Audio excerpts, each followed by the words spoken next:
Michael, thanks for joining. Pleasure. How are you? I'm good.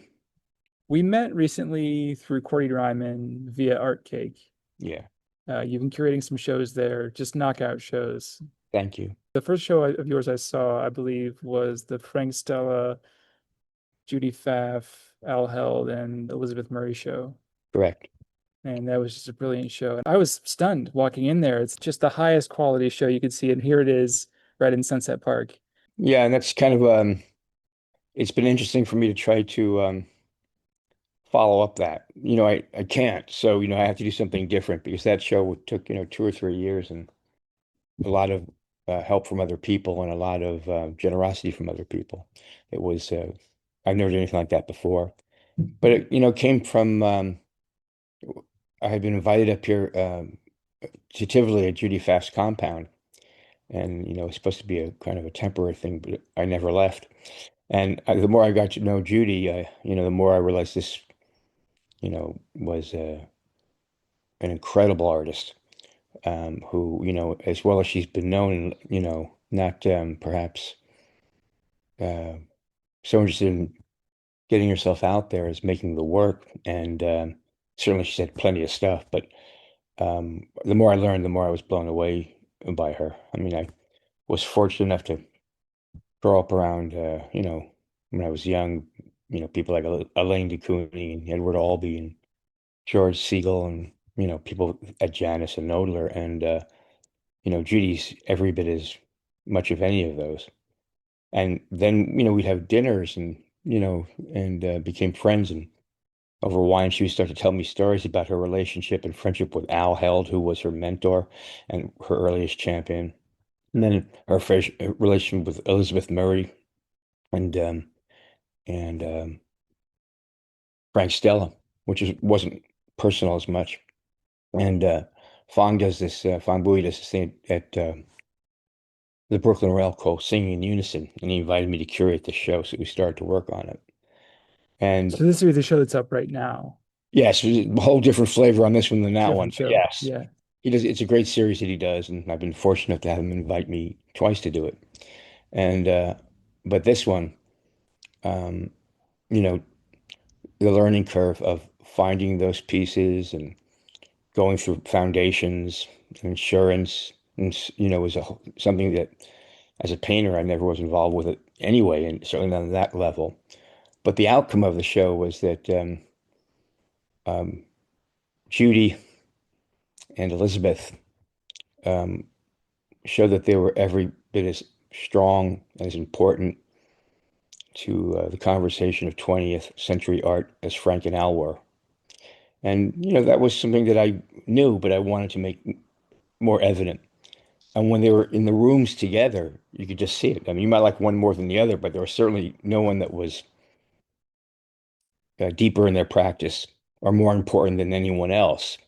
And we got an extraordinary Murray. Judy contributed two beautiful pieces. We had two great pieces by Frank Stella and, a couple of great pieces by Al Held. More than that, actually. And then one of the highlights was in the installation, we had these grace notes, but they were these small pieces that were traded with other artists and were never shown before. Like, we had this Elizabeth Murray painting from 1975 that Judy had that was this big and beautiful. And Rebecca Smith, a sculptor in the second show, the second senior show, had this Frank Stella study for a Polish village that was hand drawn. It was like, and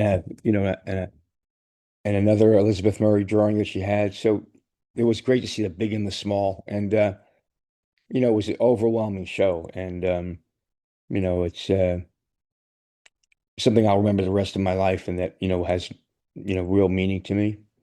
I find when I curate now, I don't have the time, the space, or the access to do that again. So I need to think of other ways to do things for me that are as meaningful or as important, in some ways, or also as, um, it's interesting, the thing around art cake is very interesting. I walked in there one day. I had this other gallery on 56 Bogart Street, and I wanted to leave. And Jim Condren, who's worked there for years as a terrific artist in his own right, had done a great show there, which is the first show I think at Art Cake that got this kind of attention. I said, "How do you get it? How do you get to use that space?" He said, "Oh, go meet the Cordy." So Cordy's there. He's coming from the studio. We talked for 5 minutes. She says, "Yeah, we can do something." Doesn't do a credit check. Doesn't do any of that. It was so old school. And the thing that's great about Art Cake is that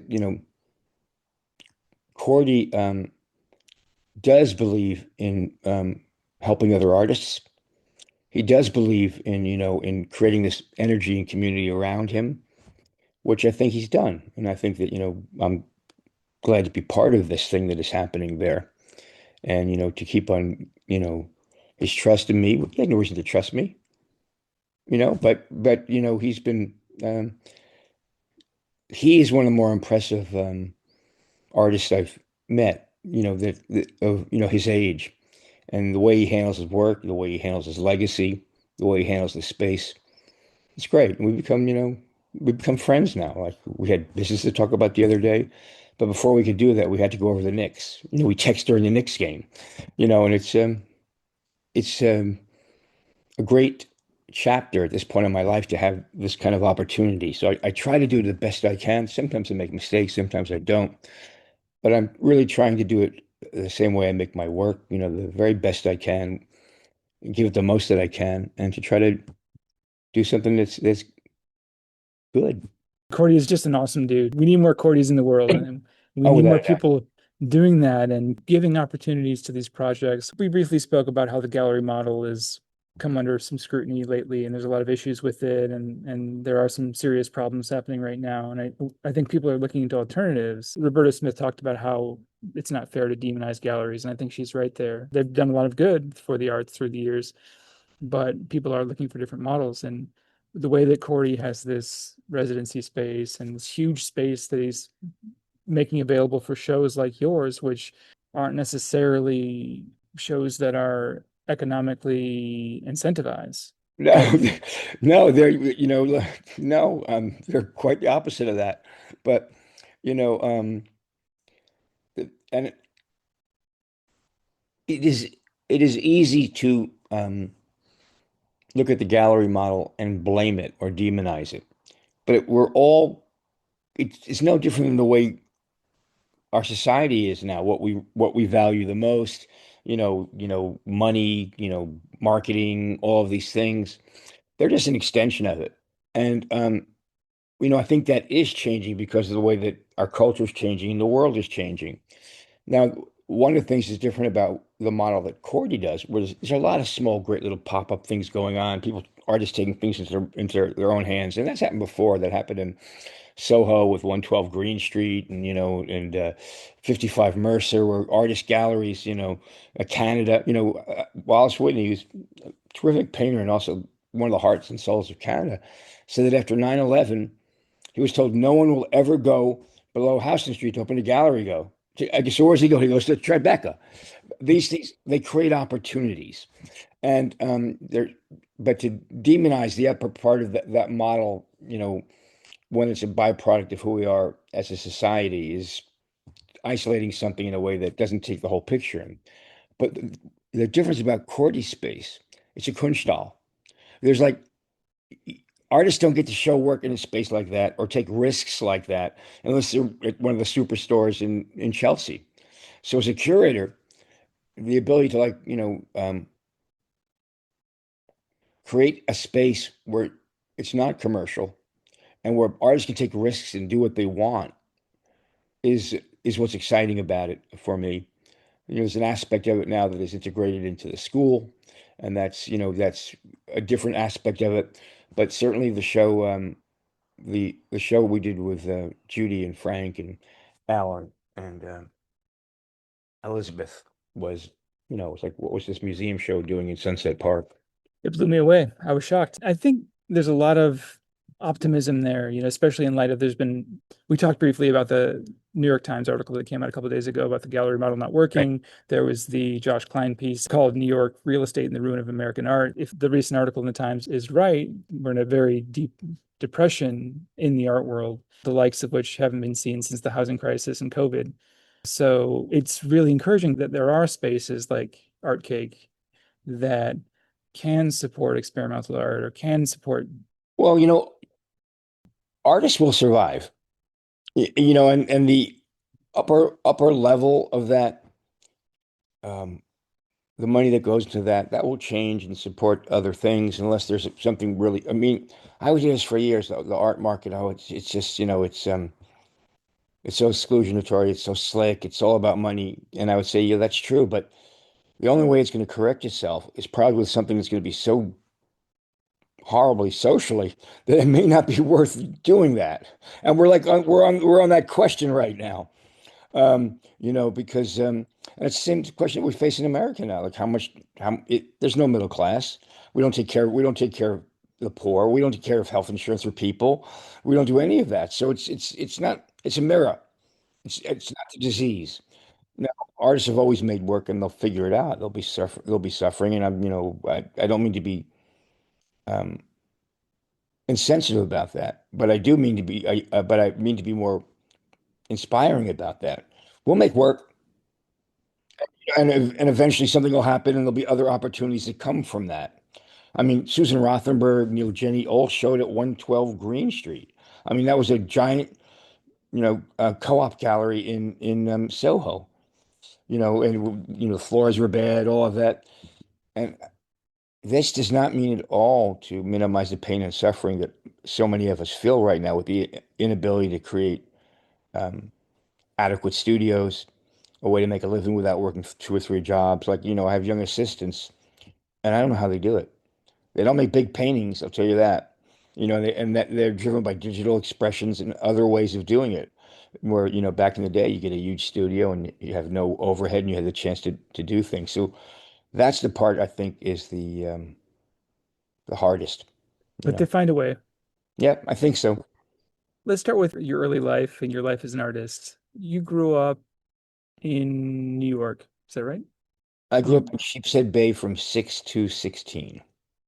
And my mother was a painter and a very good painter. And my grandfather was also a painter, but in this country, he was a house painter. And his big skill was that he could mix custom colors. So, because there was no machine, so he'd come home and I remember seeing his boots and they'd be covered with paint. Wow, what are those shoes? But I always was, always enjoying drawing and painting since I was a baby.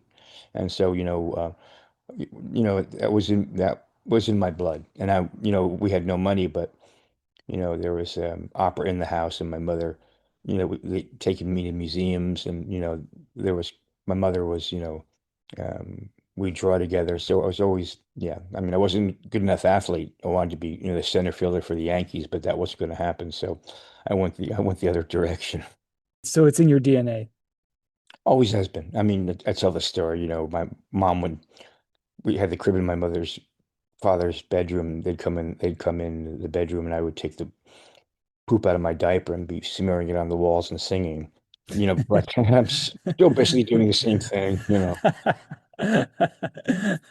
So did you go to undergrad in the city? I went to Parsons. First, I went to music Okay, school at Fredonia, and then I got a scholarship to go to Parsons in '75, and which is an incredible time in New York. And then not so much formal education because maybe I was a little too wild to pay attention to it, and also there was a lot of great teachers there that you know who perhaps weren't as rigorous academically, but had great parties, and you couldn't see what the life as an artist was. Yes, so it was an incredible time to be in New York, and everybody was in a band. If you were downtown, you were in a band. And you couldn't play, the better it was actually.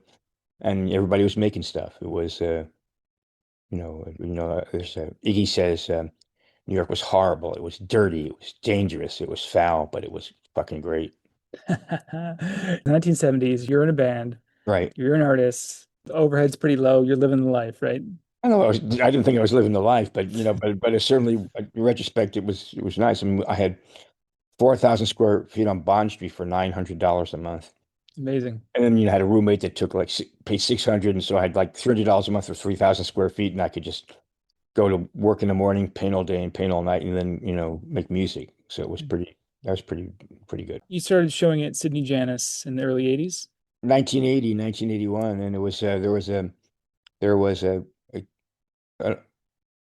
I guess he wasn't a scout. He worked, the guy name was David Boyce, and he had been Cornell's assistant and John's assistant and connected to Mapplethorpe and Sam Wagstaff. And he was looking for artists to do a show called Seven Young Americans, which was a traditional Janis show, which then his Carol Janis, who was Sidney Janis' son, who also worked at the gallery, was curating it. So it was me and Terry Winters, Joseph Marioni, Valerie Jodin, Phil Sims, Carol Deal, and Charles Clough. So that was 1980. I mean, I was a baby, it was a baby.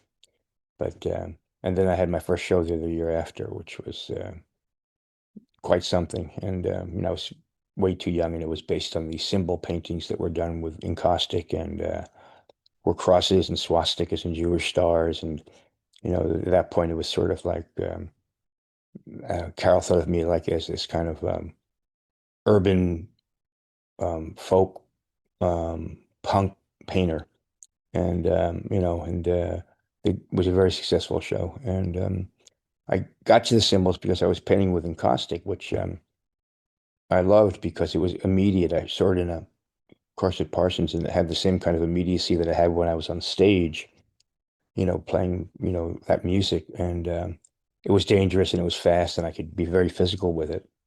And there was a cover of Art Forum where Bryce Martin had this big painting, and I loved Bryce Martin, and it was on feet, like on 2x4s that were feet. And so, I started doing that on my paintings, and I realized that the feet were more interesting than my paintings. So the only thing, since I was a bad carpenter, the only thing you could do is make a right angle. And from when I made a right angle, I made a cross. And as soon as I made a cross, then everything sort of opened up. In encaustic. Yeah, well, it was wood with encaustic on it, and and I was, that became, but it was transposed from the byproduct of painting the other paintings. But I just took these 2x4s, chunks them, lined them up, and some would be a cross, some would be black and white, talking about race, some would be about sex, and would I would refer to a narrative outside of an abstract language. Like, see, I don't abstraction is a verb, it's not a noun. And the fact is that you're always abstracting from something personal, historical, psychological, emotional, artist, And so for me, I was abstracting from, the crosses were based on Michelangelo floor plans, uh, um, my love of great Italian Renaissance painting, Malevich, um, lots of things. Swastikas were based on tantric images from India, trying to reclaim what it meant besides Hitler's debasement of it, though also acknowledging that as well. And the Jewish stars were what they were. So, it was a way for me to put an incredible physicality into the painting and also add content for me because my paintings have always been about um, telling stories to myself. Whether you understand them on the outside or not is not crucial to me. And they may start out with one story, then somewhere in the middle of it, it will direct me to another story. But I'm never just working strictly with formal concerns. They come in it all the time because I know them really well. But the fact is, I'm always trying to tell some kind of story that interests me or reflects what's going on in my life. The narrative in your mind kind of propels the painting. Yes, yes, they don't separate. And I think that um, if you look at, and at that point, there weren't a lot of people doing that. I think now you look at contemporary abstraction, and I don't think that there are many people um, that are vital that aren't doing that. There's some great painters that are monochrome or more minimal, but even that relates to people like Turrell. It's about light. It's not about nothing. It's always about something. And I think that whole notion that abstraction was that, it was never really that. It was always about something. Yeah, it reminds me of something that Paul Mogensen was talking about in terms of minimalism. I think a lot of the minimalists they rejected the title of minimalism because it didn't grapple with what was actually happening. There's a great if you look at minimal, whatever the proper name, there's no proper name, whatever the name that was given to it. And most of that stuff's got like a commercial kind of container Yeah. around. I mean, it relates to shaker furniture. It relates to, Asian concerns about space.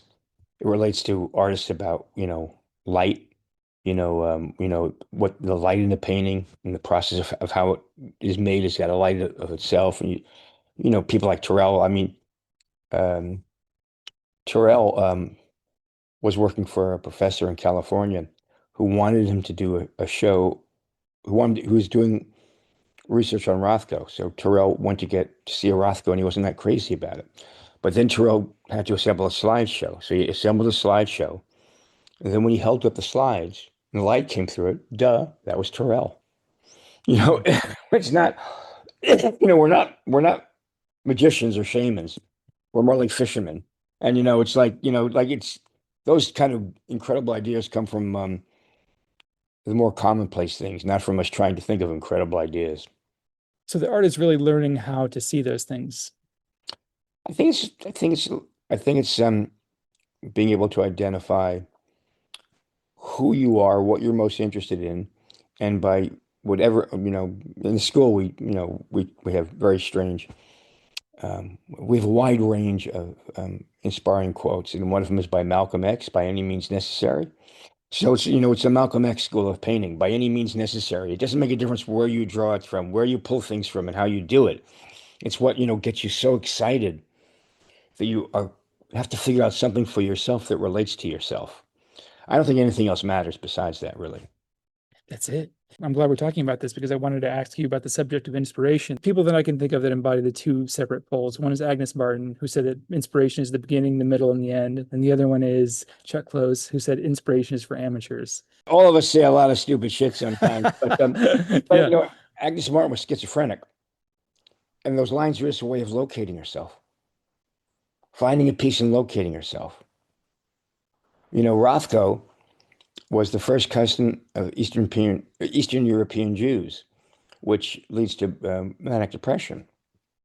And he thought his paintings were never about anything except human emotion. So all he did was he thinned out his paint so thin that he would go back and forth, like in Buddhism you chant, in Judaism you daven, and create these interlocking shapes of color that were transparent, that would lock and reverse and go back and forth so he could mediate this kind of depression that he had and bring out this inner light. That's the beauty of Rothko.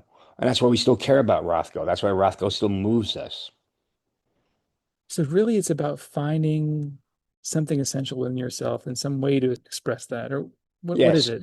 it is that. It's about what is most specific to you, what is most personal to you. What is most personal is most universal. What is most intimate is most universal. And then finding out a delivery system, the material or the process that lets you express that. And that's not because you're doing it on purpose. It's because your need to say something about yourself so urgently leads you to different solutions that haven't been said by anybody else. There's never been a great artist that has not modified their materials, whether it's oil paint, whether it's sculpture. Everybody modifies their materials, and not because they're trying to impress anybody, but because there's this desperation in one's practice to express something about themselves that has never been expressed before, because it so relates to you. That's amazingly well I mean, put. Thank you. that goes and figure, the transition that um, Freud made from his tight paintings to his more mature paintings. Mhm. He was friends with Francis Bacon, and he said, "I really want to paint, more like the flesh." So he said, "Just cut down your brushes so they're barely nibs, and make your paint thicker, and you'll be directly related to the model." Like he was painting with flesh. Exactly, and he gave himself a delivery system for that. There's not one artist that hasn't modified their materials to say what they need to say. But I think it's just about, you know, like finding the best way to, it changes because different things come into your life and it feeds you and you change it. And hopefully, as you are a human being, as you get older, you keep on changing, which is, what we're supposed to be doing. So that changes. But I think certain things always remain the same, like, what you really um, care about and how you do that. I mean, for me, I've always been taking things that were broken and trying to make them whole and trying to make something that was discarded or something that looked that it was somehow broken and making something beautiful out of it. You still do that in your work. Oh yeah, probably more evidently now than ever. Yeah. So after your first solo show, the Sidney Janis, you had a lot going on, right? You had more opportunities, more shows. Well, actually, being young and not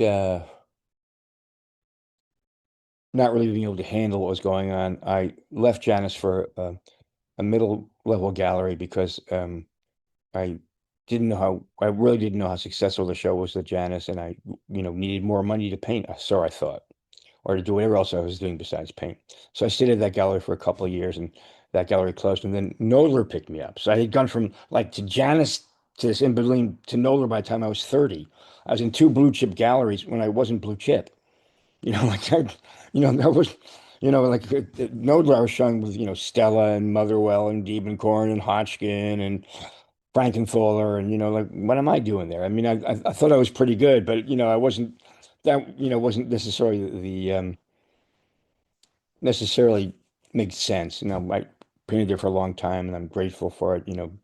Put my son through school and helped me help my parents, and and was very, very good to me. And I had a great thing there, but I always felt a lot of kind of pressure there because of like being with these giants that I never even got to mid-career. I was still like a baby, and here I am with these people. So that was I think in some ways. I don't look back on things saying that I should have done this better or that better, but I think that's certainly the fact that I did struggle there led me to where I am now. And without that struggle, I'm not sure that I would be making the paintings I'm making now, which I believe are, my best. And I'm not sure that I would have been able to take the risks that I'm taking now. You don't know, like you don't know. Like I'm not sure if, had been successful and I'd come up with something over and over again, whether I would have um, have the strength or the courage to deviate that rather than to now continue to find and search. So it ended up being very useful for you later in life to have that experience of I taking the think so. express lane. I choose to look at it that way, and certainly, when I got sick, that also changed all of that as well. So, that became a huge part of me evolving as a person and leading to this, this current place where I am and this current place of the work I'm making right now. You were telling me that you had an injury from toxins in the studio. I was painting for a bunch of shows at Knoedler, and I was doing very well, even though I still had not found like what I really wanted to make, and I was working on these paintings. And in caustic, you're not supposed to heat it past 220 degrees, and you use DeMar crystals. And in this case, I was um, painting. I got a new studio with a where I could heat on gas, which I could heat things at 400 or 500 degrees. And I was in such a hurry that I poured DeMar varnish, a solvent, into heated wax that was too hot. And you never heat a solvent. In fact, solvents are the most deadly thing in the world. So it off-gassed into acrolein, which was the active agent of mustard gas. And I lost my sense of smell. And then over time, I became, uh, my peripheral nervous system separated from my feet, and I couldn't walk. I couldn't move. And I regained the use of my legs from the knees down, and they get weaker and release down. That's why I break my feet so many times because I can't really feel my feet. But it made me think about what it slowed me down. I think I was always kind of um, generous, but not very mindful and ill-tempered when I was young. And after that, it sort of, I had hurt myself doing the thing I love most. So I had to have some kind of compassion for myself. And then it led me to the idea of compassion with for other people, which has been a work in progress. I'm not like I'm not like a saint by any means, but the fact that I try to always bring that to it, and then I started back slowly to work after I regained the use of partial use of my legs and my feet. How old were you when that happened? I black it out to tell you the truth. I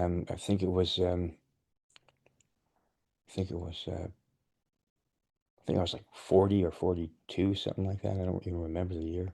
So basically you're making all these shows, it's really intense. You're just focusing on the I work was to so keep. arrogant. I was so arrogant, because I had been given all this stuff when I was so young. It was like, I was arrogant and had never really had any, I just wasn't mindful and I was arrogant. And so I was reckless.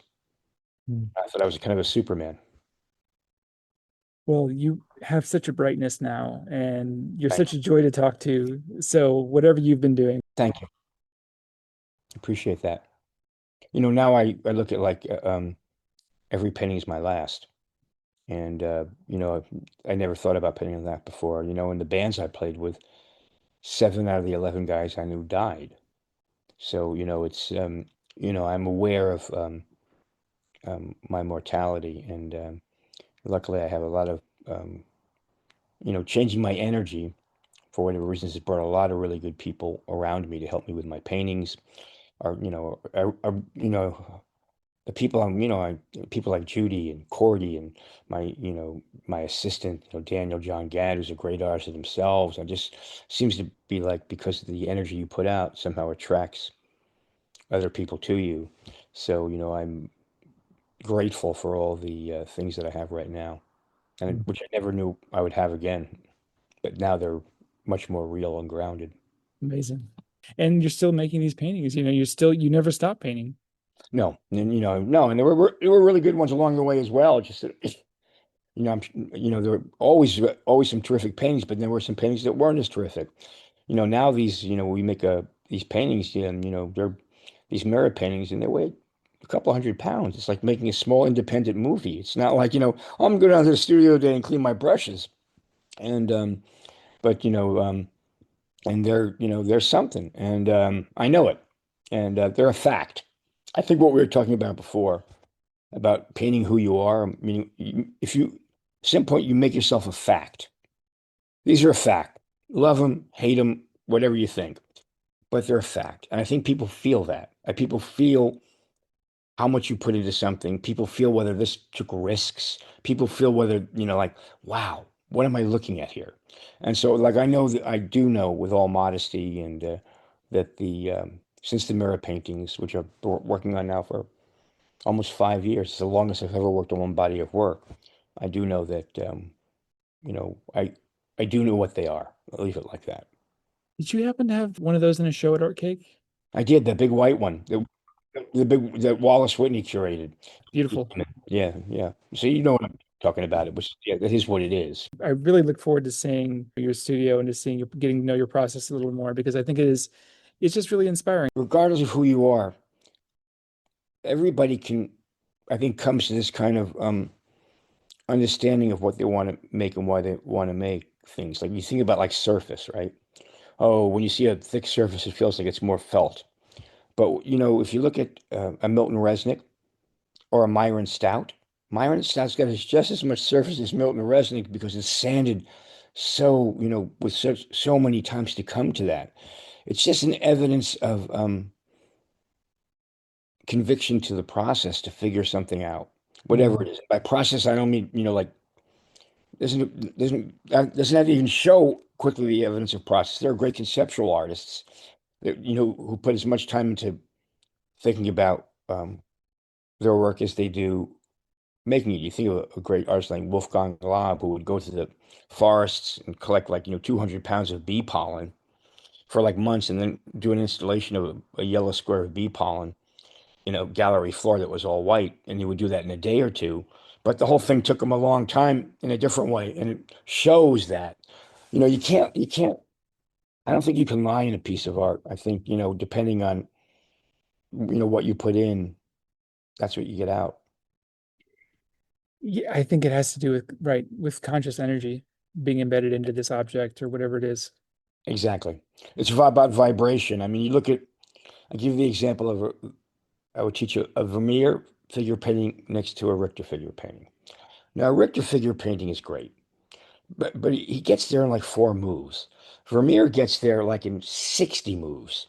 And so there's a vibration in the touch of Richter that is different. And that vibration is kind of a metaphysical idea about light, not just the beautiful idea of light, but this inner light that comes from these constant micro adjustments in this search.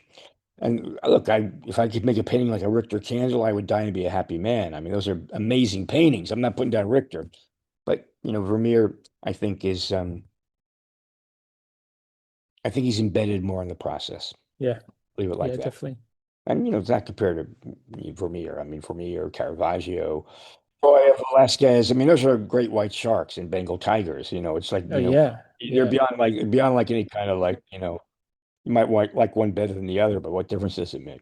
It's true. I went on a sort of a mission to see all these Van Eycks in Bruges. I saw the Ghent altarpiece. Wow. Whoa. I was having this conversation with I've become close with John Yao, and he's brilliant. I get pissed at him because I say you're the only one that knows more about painting than me, and I know there's other people that know more about painting than me, but I tease him with that. And we're talking about like, how do you really think deep down that, the best of what we do compared to those guys? And the right answer is that it's different, but the correct answer is different, but the right answer is they were better. When I come back from Italy or Spain, the movie The Wrestler with Mickey Rourke, Yeah, it's great. Yeah, produced making deli sandwiches. yeah, That's yeah. what I feel like when I come back from seeing those guys. I should be behind a deli counter making, deli sandwiches. I'm who are we kidding? It's like, It's true. I have actually my roommate lent me this Giotto book, and it's been on my table open to this centerpiece.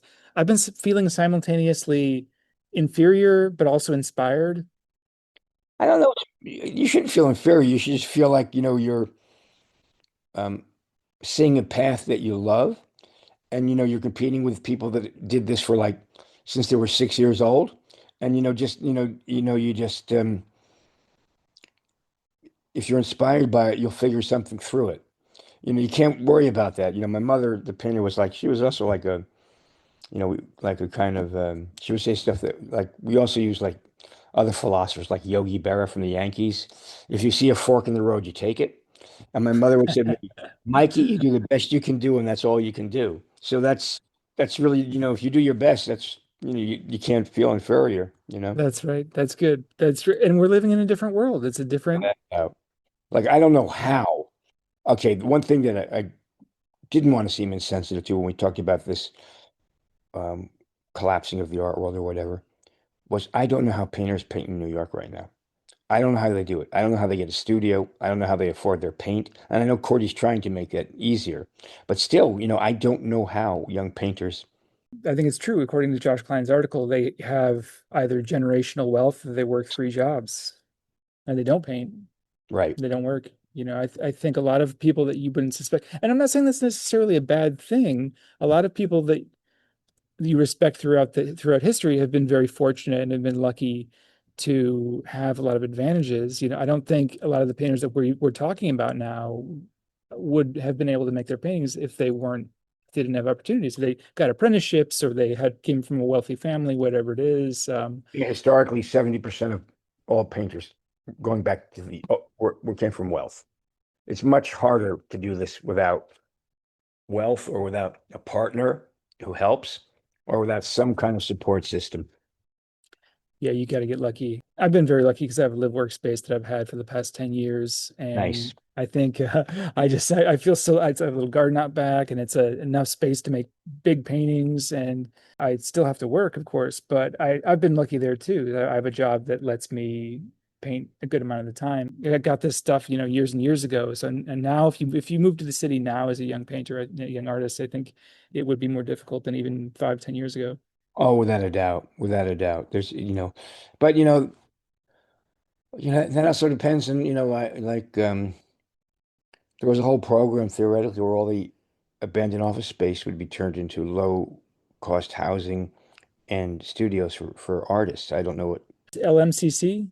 yeah, I don't know what's happening. Yeah, I haven't heard about them in years. I had a friend that had studios over there. I don't know if they still do that. But it's going to be more widespread than that, and, artists have always gone into neighborhoods where no one else would go because of the size of the space they could get and the cost of it, and they'd fix it up themselves. But I don't know if there's that many places in New York where there Where are do you go? where do you go? I guess go to the Bronx, maybe. Yeah, I mean, you could go out to, I guess, East New York. I know people have done that. When you moved to the city, when you moved to Manhattan, where did you establish your studio? You said Soho? I mean, one of the problems in Soho right now, there was really not a great oral history of it. Soho was like Paris at one point. I mean, you would not believe who were in the buildings together. Like Richard Serra on one floor, Nancy Graves on another floor. They were all like in the same building.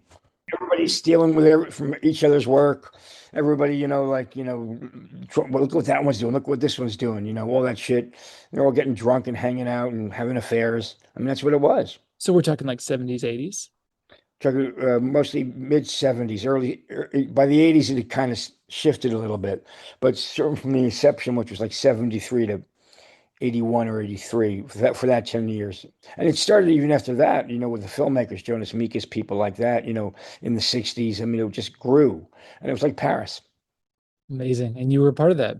Yeah, at the tail end and very little bit, and then I ran away, hid uptown, so I probably left that too soon. But I had a taste of it, and now I'm like a kind of a bridge to these people like Judy, and they're a little older than me, and I'm so kind of like the bridge to that. So it's kind of nice.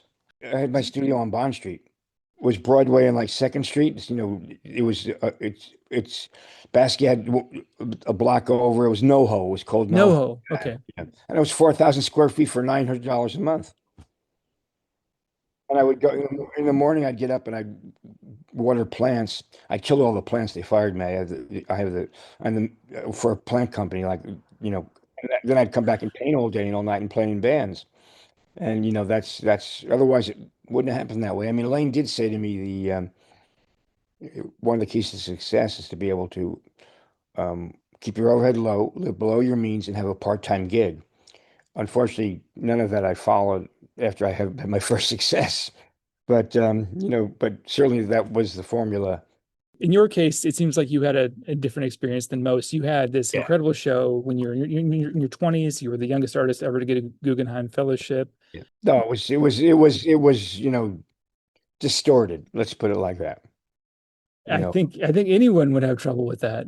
Yeah, well, I think some people handled it better than I did. I mean, you can think about the other examples that we know about, and they uh, handled it better than I did, and they were probably, they certainly have been more profound in their practices. I mean, Stella, was 22. He had a show at the Modern that was, he was hanging out with Barbara Rose, who was friends with Bill Rubin, and it was, that was just set up, and then they sent him to, a really good gallery after that. And Basquiat when he was very young, but it killed him in the end. So I mean, there are other people that have handled it better. You could do worse. Yeah, yeah, without a doubt. I mean, it's been so long. People come up to me and tell me things I don't even remember them. So I mean, who's got time for that to look back on things like that with things like I do it as a compass for me. Yeah. And also when I teach, I think one of the things that I'd like to think that in the school that is more perhaps open-ended, and it's schools based on Black Mountain where artists are teaching artists, and we have incredible artists. That I teach as I teach as much as by my mistakes as I do by my successes, and the mistakes I make are more valuable to the artists I work with than me telling about I did this and that, and like I don't even talk about that stuff. Tell us about the school. School started during COVID. I had this apartment, a rent stabilized apartment in Bensonhurst, and this train would go by the elevator subway every morning, like at 6:16, and nobody would be on it. But they would have the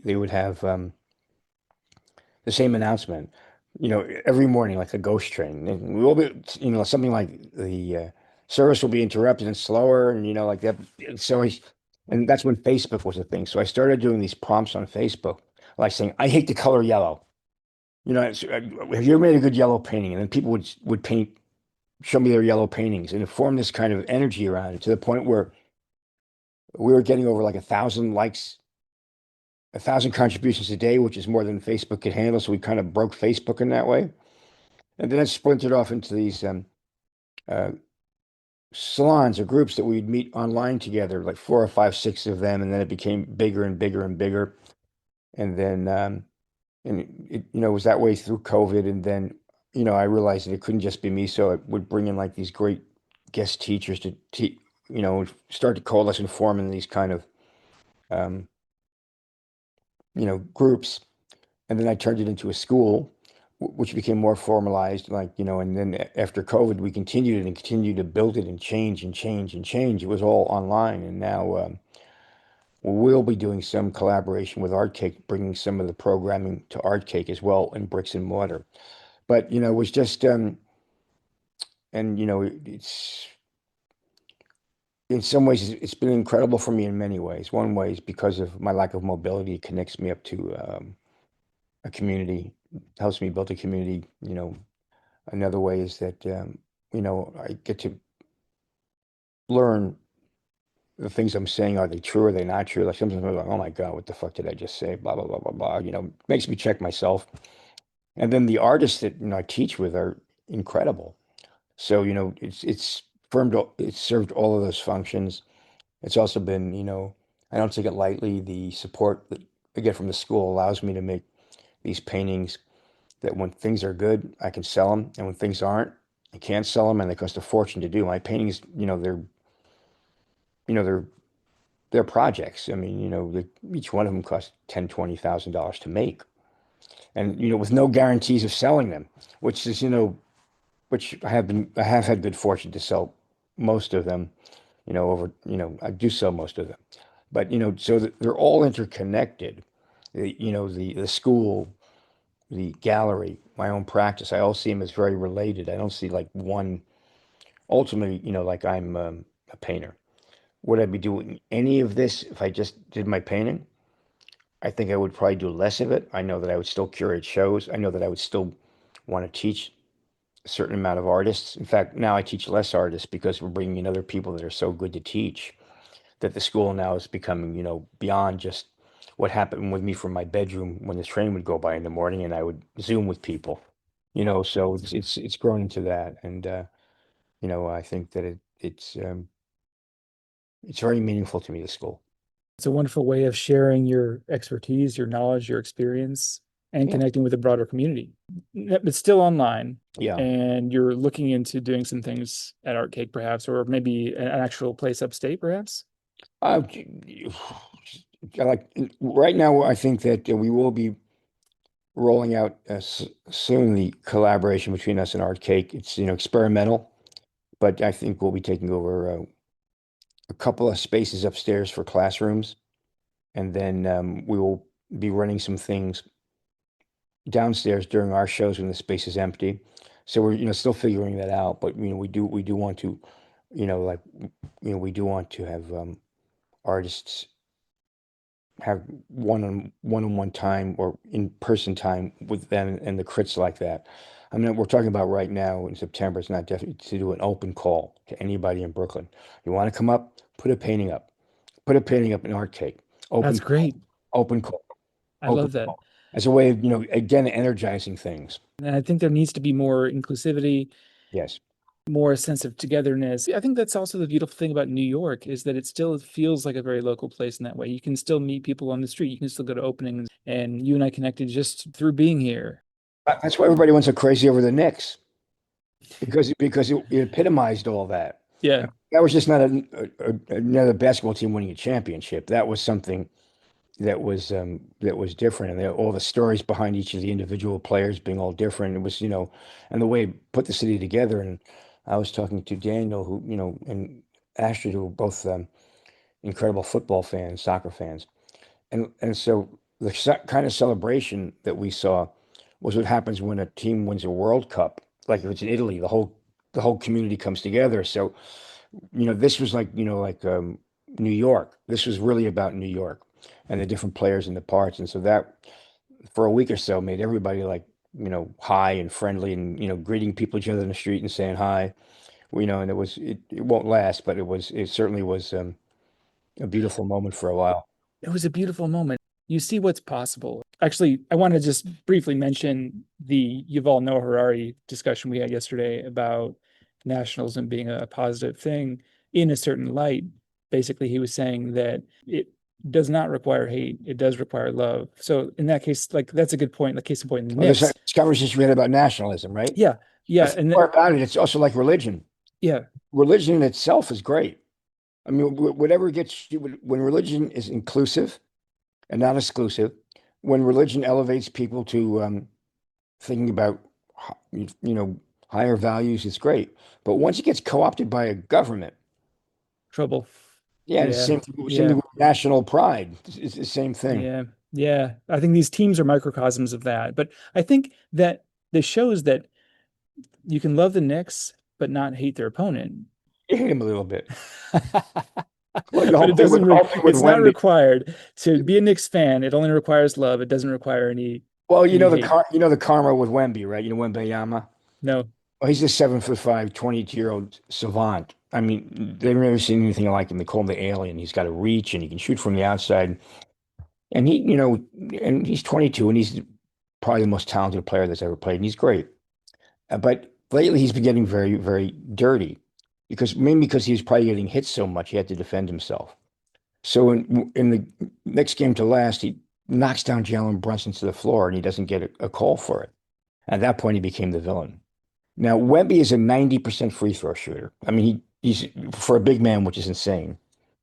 And he's being guarded by Mitchell Robinson, who is this very complicated, sensitive giant. Like he lives with like 15 dogs, and his high school coach, which was homeless, that he took in. He drives a big monster truck, and he admits that he has chemical imbalances, and he can't shoot a free throw.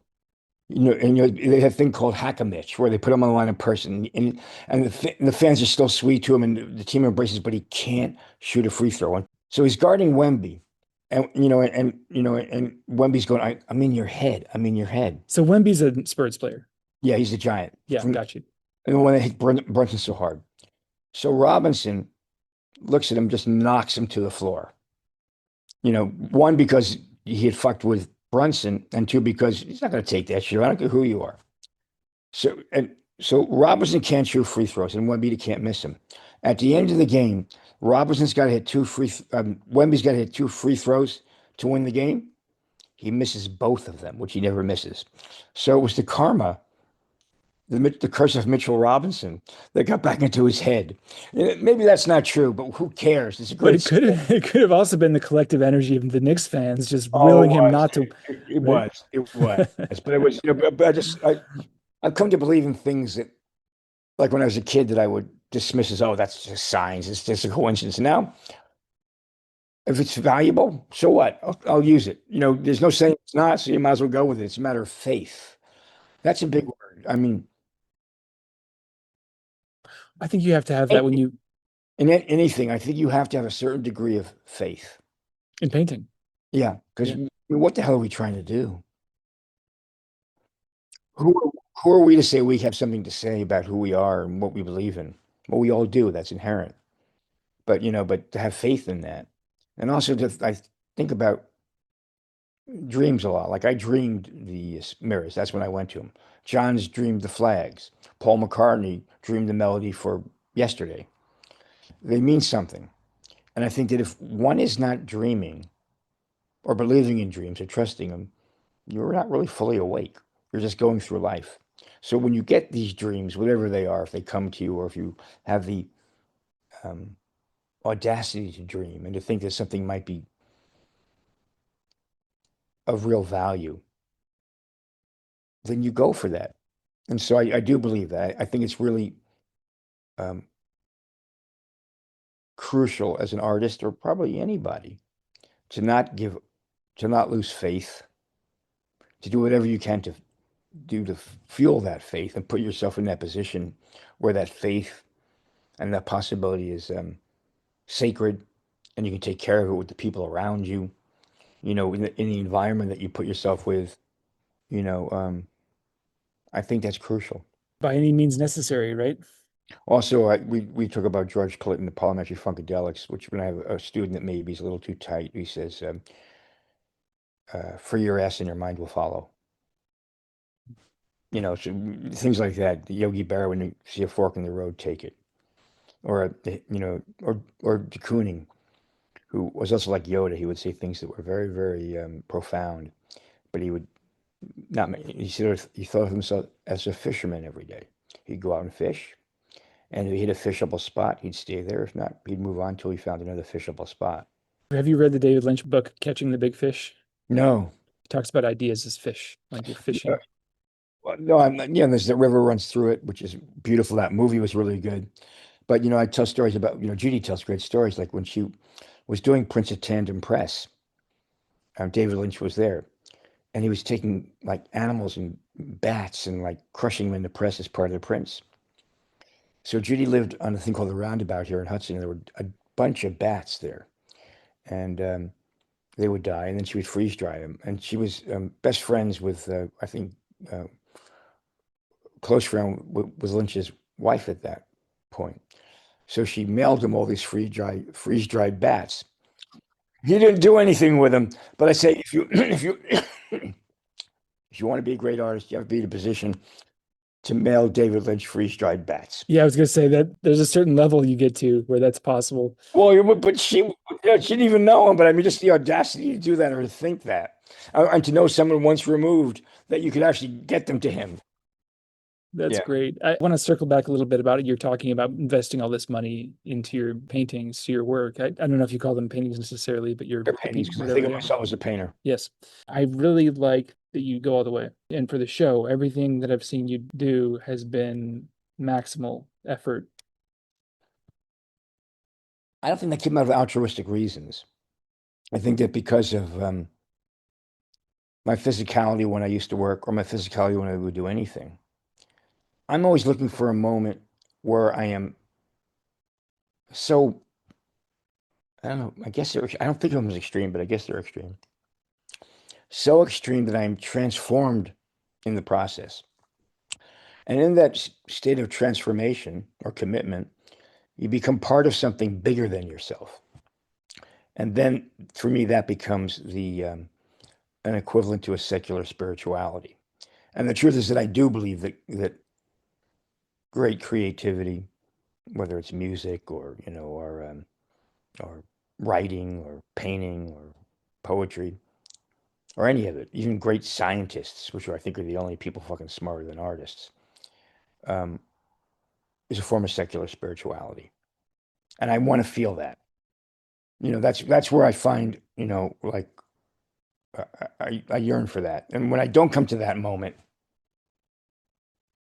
they're good, but they're not the same way. And right now, I've had to do that. And I had, yeah, maybe this is facile because certainly I've been fortunate enough through the success of my paintings to make those paintings and being able to, finance them and make them and sell them, even though there's times when they don't sell as quickly. So I've got to bridge gaps and cash flow and all that other stupid shit that's in any business. But I have to have that moment, otherwise I don't feel um, that I've done the best that I can. And sometimes I'm too hard on it. But that's what I look for. I look for that moment. There's like that white painting that you saw at Art Cake. I started that painting underneath, and it was this white cross. And basically, I was looking at Mark Bradford, ripping off this great Mark Bradford that I lusted for, and I couldn't rip it off, but it was where I started it. And then I had another painting that was in a studio that was a horizontal painting that weighed like, I don't know, 110 pounds, and it was safer. And my assistant, Daniel, who is more than my assistant, I mean, he collaborates, he moves the things, he builds the things, we talk about the things because we have so much in common about our practices. He's got this daughter who's a rising soccer star. She's, a teenager, and we'll see what happens, but she's doing all the things that should be to get her to the top of it. And he lives 2 hours away. So he gets up at 5 o'clock in the morning and works for me. And then he has to leave at 2 o'clock to get her to practice. So I'm looking at the painting and I said, I don't, like it, Daniel. So I said, Daniel, you know what? And Daniel's a beast. I mean, he's a great athlete. I said, Daniel, take that painting over from across the studio. It's 110 pounds. Pick it up, turn it the other way, and lean it against the white painting. Boom, the painting was done. And to do something that was that impossible, it's an impossible thing to make. You put two paintings together. Well, it was just there. One was 150 pounds and one was 100 pounds, and they weren't intended for each other. And it was done because we didn't have but 2 minutes to do it. Yeah. But they were all from this larger idea about a vocabulary that was related but not intended. But the impossibility of taking that and doing that in a minute, that's why that painting is what it is. So it can happen in just a moment. Well, when I talk about beauty, I say that I always forget the quote. You'll maybe look it up. Truth is beauty, and beauty is truth, and that's all that I know. And what that means is that what is ever most inherently specific about a human being, a medium, a material, or practice is what makes it beautiful. I give the example: my mother was dying of lung cancer. She was down to 80 pounds, and I was feeding her, and there was something beautiful about it. Painting's got the ability to do something. The thing that painting can do that nothing else can do, many things. It can create deep pictorial space and a physical record of itself simultaneously. Christian painting, there was perspective. Eastern painting and abstraction, it was more a revolving, endless space. It also can create things at different time sequences, which is a quantum space. I can work in a painting for like the best of the paintings. Sometimes you got things that were done 20 years ago, and then we're done, in 3 months, and then get resolved in 2 hours. So the space is endless. It's expansive and it contracts at the same time, and that allows much people to enter into it much more on a deeper level because you can feel that there's a logic, but you don't know what it is. But you can create your own logic within that space. That's what space in painting is. This kind of internal, intuitive, consequential logic that is real. That's why poets love painters and painters love poets because they say, you know, metaphors in words that don't seem related, but somehow they do relate. And I do think that the greatest creative intelligence is the ability to see multiple simultaneous metaphors that don't really seem related in a way that are obvious, but somehow hang together by a thread. Because then you create this open space that's real for you that other people can enter into and experience. And the first mirror paintings, were about looking into the painting itself and completing it by who you were. And the painting is never the same because whoever comes over to it, the painting becomes different in the reflection. However the light changes, the painting changes. Whatever it's hung across from changes. So I think that in all profound art, there's an exchange between the person that made it and the viewer. And I think in the mirror paintings, that becomes much more manifest and a much more pronounced subject matter for the paintings, rather than a crucial, but a crucial, but not necessarily the specific aspect of the painting. I think that is really, for me, like people think sometimes they're violent and stuff like that. I don't think at all. I know how they're made. We don't hit them violently. We use the hammer in 3 or 4 different ways to make different marks. It's, they're very tuned at the end. I don't see that as all at all, you know, um, but I think they really are about reflecting light and holding light and giving it back to the viewer.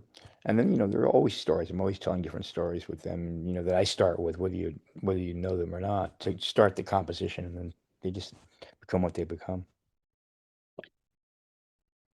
I really enjoy that you talk about paintings being quantum. If you look at paintings historically, if you think about it, there's an energy that, what's the word, radiates from paintings Vibration. that, All about yeah, that's why Vermeer's portraits are for me are better than Richter's because there's a vibration. and they continue to give throughout history for hundreds of years, for centuries, even millennia. They can continue to vibrate and radiate this energy, which to me is astounding that it doesn't extinguish. No, that's beautiful. That does the paintings. There's a family of painting that goes back for centuries, but they all come to the same kind of place in a certain way. And the brilliance of Pollock, he was a wormhole. I mean, it was like sometimes like Goya was a wormhole. Sometimes things just come through that. It took 500 years from Giotto to get to like Da Vinci, and then another 400 years to get to like Da Vinci to Pollock. And what it was an Easternization of Western thought, where the church was not controlling it, and the individual became sacred as opposed to the church. And that had to do with globalization, different markets, the not being dependent on that market. And all Pollock did, which was kind of amazing, was he took his brush off the canvas and he took a ducal enamel and let it go into a surface that would receive it. And gravity, the use of gravity was quantum. In single unification theory, the string theory that goes back. The only element that they can't figure out, they have like six of them, they got five of them, is gravity. They don't know how gravity really works.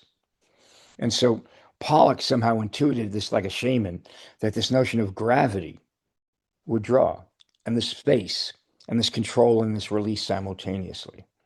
And then he did this, dance like trance. Pollock is not an expressionistic painter. He's a performance artist where, they're very, very controlled, actually. They're not like wild at all. They're like, beautiful mazes like, you know, Eastern rugs and, patterns like that. It's misunderstood.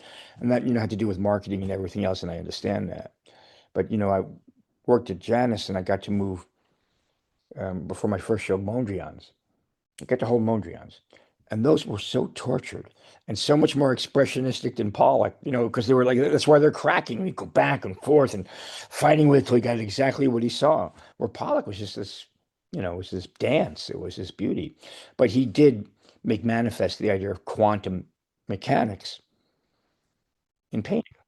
I mean, same time as the atom bomb, same time as the theory of relativity, you know, that's why I was like, I mean, it was great artist. He wasn't necessarily the greatest painter, but what he did was more than him. Interesting. Yeah, I never thought about him in that way. Yeah, that's what was so remarkable about him. What he opened up. Mondrian is one of those painters, and Pollock too, that you have to see these in person to really pick up the energy of it. In general, painting has to be Well, absorbed. that is one of the questions right now with the with so many things being online and backlit. Like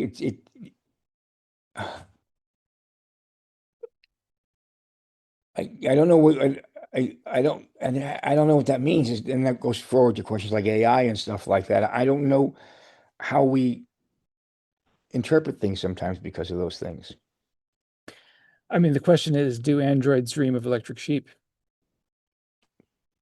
It's a good name for something. Where'd that That's a Philip K. Dick. It was like the subtitle for Blade Runner, but it is really? I true. didn't know that. It's a great book. If you haven't read it, it's I fantastic. will. It's so good. But we're kind of in that place now where are these machines, are they determining aesthetics? Do they have agency? Well, I think that they do. I mean, I think that painting is always um, dealt with technology and shoot it up and spit it out. I mean, Caravaggio couldn't paint like that without a box camera. He wasn't a better dressed person than Giotto, but Giotto didn't have a box camera. And then you get the Gutenberg press, which spreads things. Then you get photography. Then you get film, which all challenge painting, but painting could still survive against it by reacting to it. The speed of AI or computers in general is the first time I think that some kind of intelligence can compete with the speed of multiple concepts simultaneously. Now, we're still attached to the fact that, our hands are important. I think that will always be crucial. But it's an interesting question right now.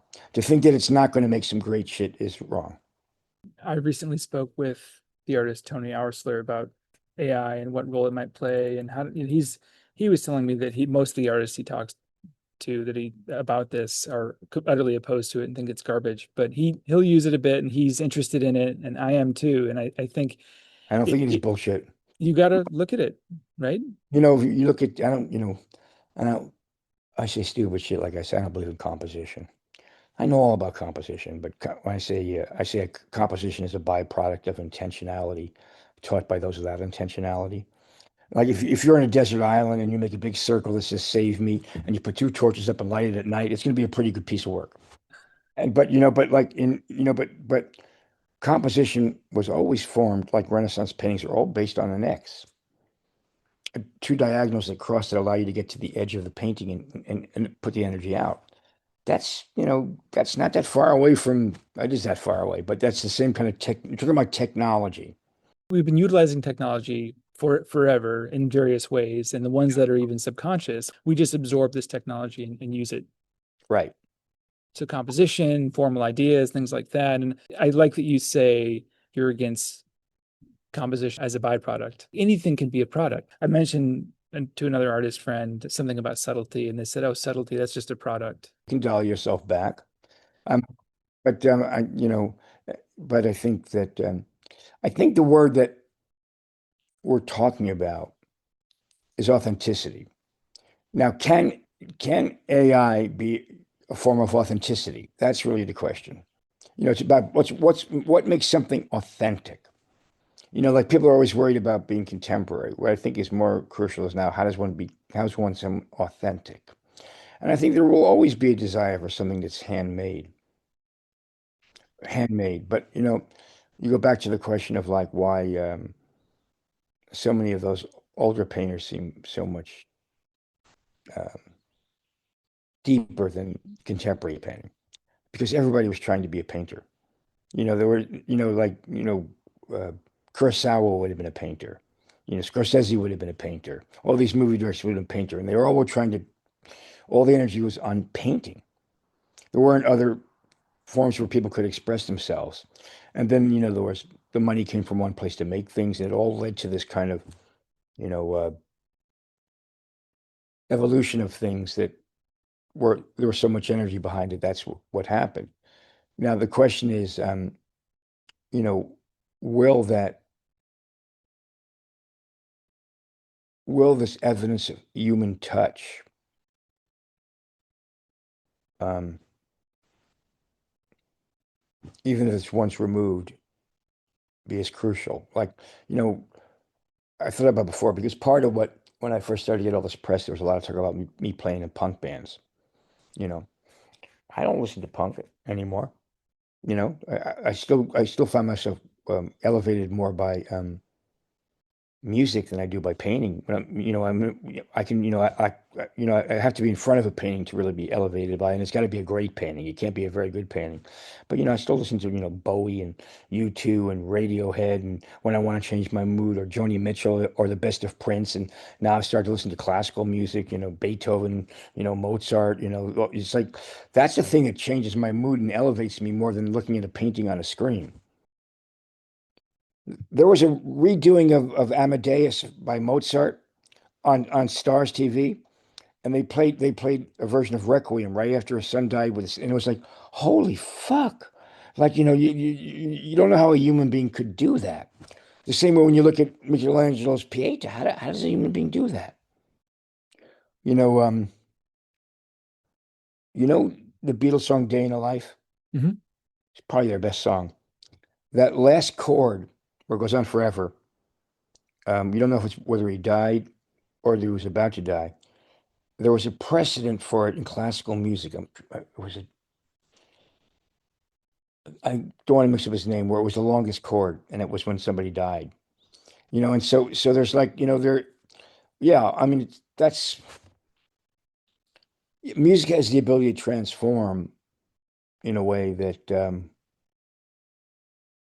is different. And I don't, again, there's computer music, but I don't know it. So, I mean, that is the question, whether we're going to really need to see this evidence of hand to have that same level of transformation in front of I mean, there's no hand in Terrell, but we get that when we see Terrell. But there was a different kind of, There was a conscious effort by a human. yes. Well, there you go. There you go. Yeah, there you go. But could AI do just as good a Terrell now? Maybe. If not now, then maybe soon. Yeah, yeah. It's interesting, and I think it could get very interesting. And I suppose we're all, AI included, everything is really just expressing what's possible. Maybe that's what we're all here to do, is be our own expression of possibility in the universe. I think that's about all we can do. Do you still play music? No, my hands don't really work that way anymore.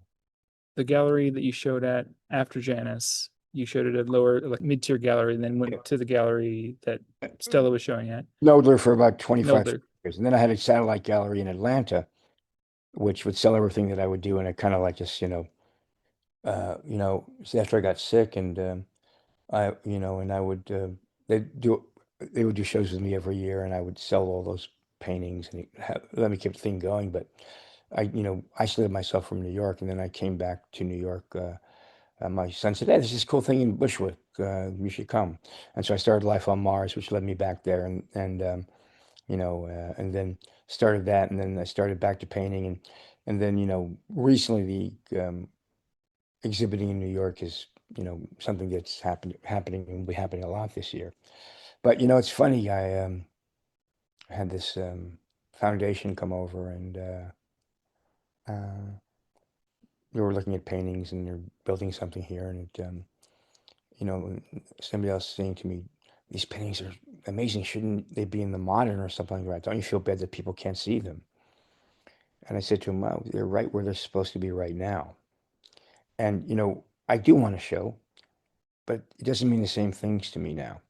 I don't care about it as much. I don't really, in some ways I don't care about it. I care about making the paintings, which is something should have always been the case primarily instead of showing the paintings. And I care about making them as great as I can without compromising. And so, um, I know the reality of the art world and what's involved in showing them and sacrifices that are made and context they're showing in them. And so I just have enough faith in these works that they will find their way when they're supposed to in the way that they're supposed to, which certainly I never did when I was young. And it's easy for me to say because I have a bunch of opportunities coming up which are really good. But I feel it makes me feel pressure because I have to make a lot of paintings right now, and I rather take things slowly without thinking about things like that. But in some ways, it's also good for me because it makes me have to really focus on what I'm doing. But I don't want to sound like privileged or full of shit that I don't care about showing. I do. And I'm thankful for the opportunity to show paintings again in New York and people react to them. And I realized when I show them how much people do get from them. But at the same time, I want to remain focused more on the making the without any compromise. I have this student, she's in her class and she's really good. And and she did a crit with John, which was fantastic. John's an incredible gift, like at the school. John Yao. Yeah, and she goes, "I don't give a fuck if I show him." And I was like, "Okay, that's enough. You're great.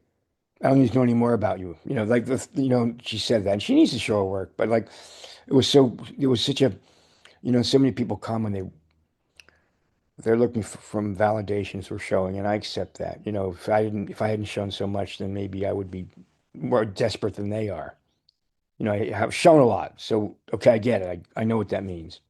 And I'm sure if I was having a show at, a great institution or a great museum, then I would be excited about it in another way because I haven't really had that. But it's very important to uh, make the work for the right reasons and to give everything you have to it. And I do believe that if you make terrific work, it will get shown against all odds. I think it will find its way. Whether it does in a straight line, whether it does as quickly as one wants to, there's no guarantees of that. But I do think that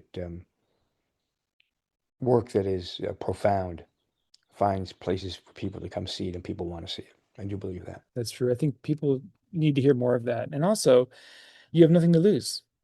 Put everything you have into it, and that's its own reward, really. You That's, get that's when you make your best work, and that's what people feel. to feel it. They want to feel that freedom and Yeah. that commitment that you had when you made the work, that you risked everything, that you Yes, believed in it, you took chances, and that you did this insane, impossible thing that somehow turned out okay. exactly. I think that's why people love to look at art. That's why people are interested in art because it shows them what is possible. Hmm. Circling back to the beginning of our conversation, it's this pure form No, of I think expression. it's very true. That's why it goes back to that notion of dreaming. It's just you were saying the same things, and I think that one thing that is a decent but painful byproduct of the thing contracting is that conversations like this seem more relevant than when we're discussing, this thing sold for that much and that one's got this one's waiting list and that kind of stuff. So it does allow for a kind of breathing space to perhaps refocus some of the priorities. when you really think about it, it's way more abstract than anything we've talked about today, talking about numbers. Did you go to the Whitney Biennial? No.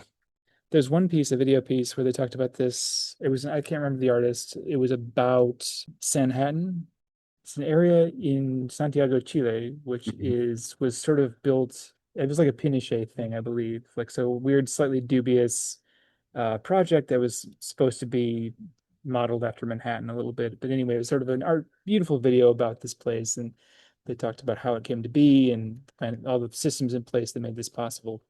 But one thing it mentioned sort of briefly in a kind of poetic way was that it's so strange that we worship numbers. Made more sense historically to worship gold and spices, things you could tangibly hold. But now our worship of this abstract thing like numbers is just completely crazy, you know. And if you think about it, that's what we do. People get together and they talk about real estate and this much money, and I could have had this, and then selling a painting. And I have some friends that have, you know, reasonable careers. Every time I see him, you know, one friend, I'm, hey, how you doing? He said, oh, I'm doing all right. I'm doing good. And he proceeds to tell me about the paintings he's selling and the fairs he's doing and the shows he's having. And I'm like, I didn't ask about your career. I don't care. You know, I want to know how you're doing. What's your connection to your practice? That's real to me, you know. We all fight it. I'm not saying I'm Oh, perfect. no, I no, do no. it too. I do it. I do it. We all do it, but you have to be conscious that no, no, no, keep bringing it back to the real, what the purpose of it is. You didn't be an artist to have a career. I some of us did, but I used to say another stupid thing I say in school is that you want three things from your life. You want freedom, freedom, the courage to pursue that freedom, and the integrity to know when you're doing something for yourself or somebody else. And I said the third one's a slippery slope because Michelangelo didn't want to paint the Sistine Chapel. He did it to fund his sculptures, but the Sistine Chapel turned out pretty good. So, so the most complicated one. I think, and because you don't really know, and it gets in there and, but I think if you put your aesthetic compass and your moral compass are the same, I think you got the best chance of being who you are and making the work you believe in the most. There is always nuance. Art is really about nuance. Life is nuance. It's also easy for me to say this because I don't have to sell art. I have a job. That's really a privilege in a certain way because I don't have to think about those things. I can make whatever kind of weird stuff I want to make and there's no pressure. Well, at some point, a little pressure might be good. Yeah. But the thing is that, there's no one way on this. And I think as one gets older, if one is lucky, then they can and they're making work they believe in still, and they have the ability to do it, and they're making the work that they believe in the most. You realize that there's not one way of doing anything. There's and there's not like one answer. There's like and it's not all black and white, and it's not like it's not without nuance or without measures within all those things that one believes in. you know, like, freedom and courage. How much freedom do you need? I mean, what is freedom really? If you were completely free, you had no constraints, then you would just, I don't think that would be good either. I mean, the constraints that you get should be ones that you need to feed yourself in terms of your creativity. But, these large words cannot really accurately portray the complexity of what they stand for. And that's not a cop out. That's, it's true. Like when we give students shows, um, it's when they are ready or close to ready, and then their ability to get ready for a show forces them, for better or worse, to own who they really are and what they believe in.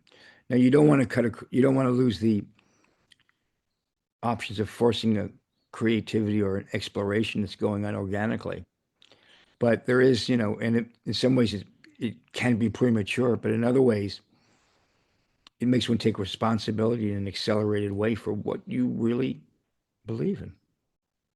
Yeah. And as you said earlier, the art is it's the truth, right? You can't hide anything. When you put it out there, it's the true expression of where you are. I think every intention and every touch and every aspect of what you put into a painting shows. What do you have coming up? Where do students have their shows? Where What are do you? your shows? What's going on? Oh, I don't want to go into specifics of them. The Okay. first, there's two coming up, and one in September and October. There's one in April, and there's one in May and one in June, and two of them are two-person show or one-person shows, and two of them are three-person shows with some great artists at really good places. So I don't want to, but Cool. I don't want to jinx them. And the school, and then we're gonna probably open at Art Cake with this open call, and then we're doing the first retrospective of Tom Noskowski drawings curated by John Yao and Tom's writings, which has never been published before. So that's going to be an amazing. That's one of our museum quality shows. That'll be at our cake. Yeah, so I'm going to try to at least do two of those a year on that with that level, and then where they're that kind of holy shit. Cool. People can go to the Art Cake website, Art Cake Instagram, and then where can they follow you on Oh, Instagram also? no, yeah, you look up. We've got three different websites and three different things. We have the gallery, I'm David and Co. We got the Yellow Chair Salon, and then we've got my own Michael David Painter, and the websites have been updated. The new website for our school will be up in a little while. That's quite something. We'll mention you that, and then we will be doing a little rollout of what this collaboration experiment looks like with Art Cake, which we're very excited about, and that's nice. Do you have social media as well? Me? Mhm. Yeah, of course. Okay, cool. So people can follow you there. I'll look forward to all the stuff you got going on. This has been so much fun. I really appreciate your meeting today. Oh, my pleasure. My pleasure. It was great. It took my mind off my broken foot. Great. I'm happy for it, and I was about ready to cancel. Can we do it tomorrow? I'm in a bad mood, but you got me the most relaxed that I usually am Oh, because good. the um, Tylenol PM. So thank you very much. Well, thank you. And is there anything else you'd like to add before we go? Yeah, go forth and edit wisely. I'll take that under advisement. Be well.